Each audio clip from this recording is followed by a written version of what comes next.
And welcome back to another episode of STEM Studio. I'm your host, Mr. Harris, and we're right here at Renaissance Youth Center. And I have some special guests here with me today.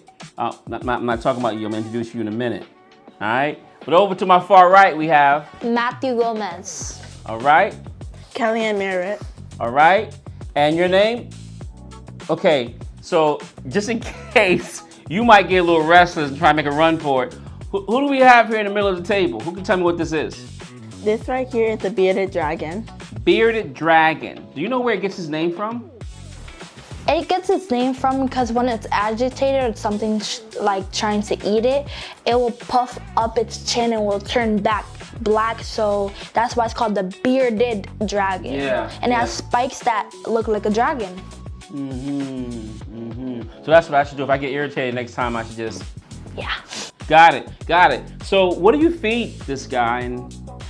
So we feed him vegetables and insects. So we feed him mealworms and Dubia roaches and crickets and Dubia roaches. Dubia roaches, which we have right here. Right. So if I had a roach problem in my kitchen, should I get me a bearded dragon? It does not eat all roaches because, you know, they might carry something, but we definitely feed them Dubia roaches, yeah. Got you. Some pretty long claws there. Yeah. Where do you get your nails done? All right. Cool. So you know what's interesting? Because we have two bearded dragons here, right? What can you tell me about the difference of the two?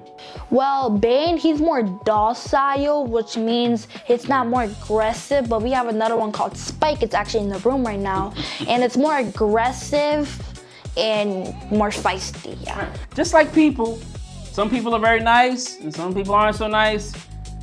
Some bearded dragons are nice, some don't want to be bothered, right? All right, so you just behave yourself and stay right there, right? And what is this? This right here is the earthworm. That's the earthworm. And it's coming out of the ground. Watch out for a big, massive robin or rodent as big as this worm is. What can you tell me about the worm? So the worm has a special body part called a catellum, and the catellum holds both female and male reproductive system. Which means it does not need a mate or a male to mate and make a baby. Does the rings mean anything? Yes, it's actually made out of muscle fibers, so it allows it to move. Because some of y'all might be wondering, how does it move? Because in these tight white lines, those actually hold muscle fibers, which allows it to move. Like mealworms, which you actually have in the classroom, they have these little tiny legs at the bottom of them, which allows them to move and stuff. Got you. And we call these like segments, right? That's what they're called. Segments, yes, right? line segments. Cool. So what do we have here? This right here is the Dubia Roach. Okay, this is kind of cool. All right, what do you know about this roach here? The Dubia Roach has a body part called the ootheca, and the ootheca can hold many eggs. So females, they could walk around without needing to like worry that their eggs are there and they have to walk off to find some food. They always have them at the bottom. Oh, they carry them around. Yeah. Got you. And where can we find these at? They're not actually from Dubai. They're actually from South America.